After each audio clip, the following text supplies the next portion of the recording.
to Wave TV this evening on Wave TV. My name is Nimat Aleshin. This is a program that keeps you updated about the daily events. And I have my co-host in the studio with me, Aderile Ijelu. Good evening, everyone. Glad to have you back again on Wave TV this evening. Good evening, Aderile. How are you? I'm very well. How's the day been? So far, it has been good. Well, I hope your day has been amazing as much as ours is. All right, so let's get down to the deal of the day. UNN sets record of electricity generation with organic waste. The University of Nigeria, Nsukka, on Tuesday set the record of electricity generation by using organic waste to install 100 kVA refuse-driven fuel gasification plant for its Nsukka campus.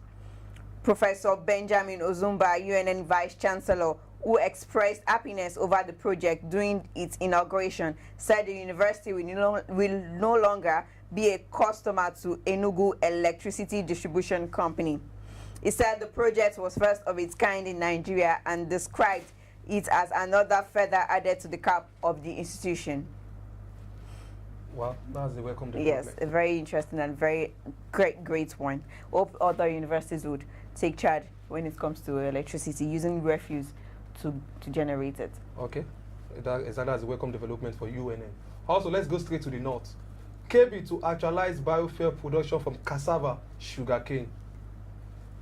Governor Atiku Bagudu of KB says his administration will expedite action on the actualization of the production of ethanol biofuel from cassava and sugarcane.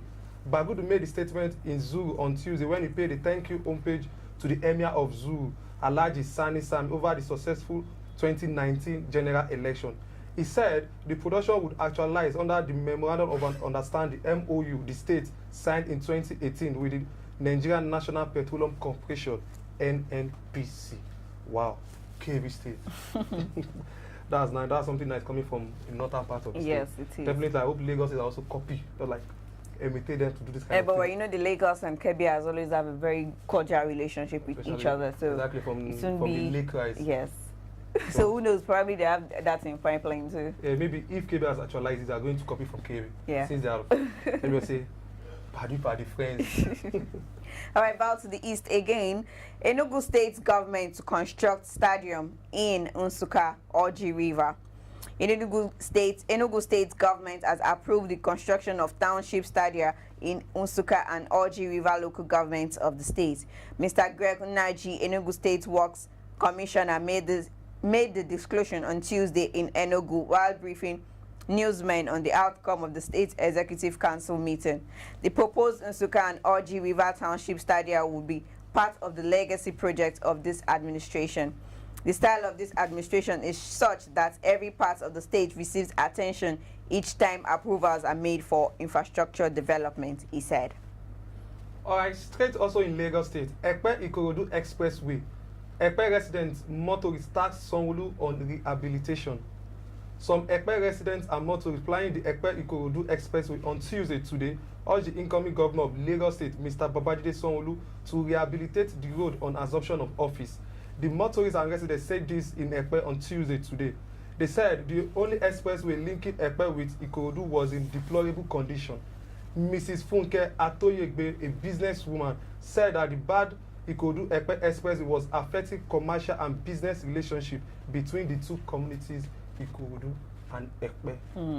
So they want Babajide Sanwo-Olu to make sure that he rehabilitates Ekpe Ikorodu expressway so that there's going to be an easy passage from commuters from Ikorodu to Ekpe and also from Ekpe to Ikorodu. And it's going to also make sure that there is cordial relationship between these two communities because they are very close to each other. Yeah, but I thought Governor Akim Ambode was doing a linkage road. Yes, they actually did the road to just stop at Ekpe, did not cross over to Ikorodu. Oh, so what they want to just like to make sure that it continues from Ekpe to Ikorodu so that people can just like have easy access from Ekpe, Ikorodu and vice versa. All right, that's very amazing. On that note, we'll go on a short break. We'll be right back.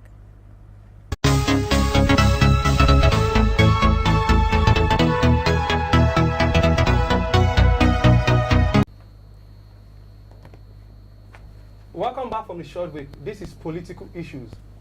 The Senate on Tuesday approved 30,000 naira as a new national minimum wage.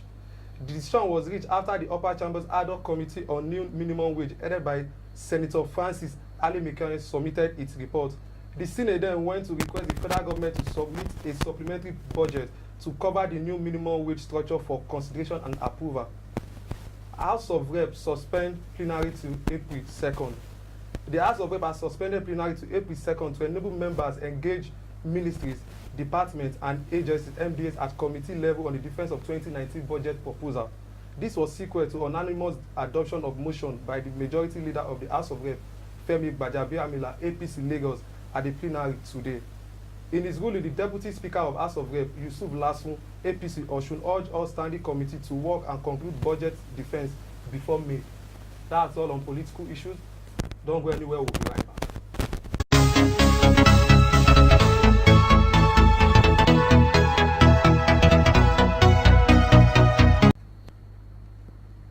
Welcome back from the short break.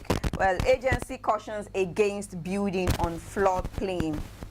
Nigerian Hydrological Services Agency says government agencies as well as individuals should desist from erecting structures on floodplains to avoid tragedies. Mr. Clement Nze, Director General of the agency, gave the warning on Tuesday in Abuja.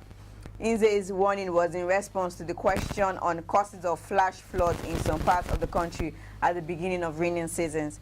Don't allow people to build within floodplains. It will be a catastrophe in the future. Government at all levels should be able to enforce regulations.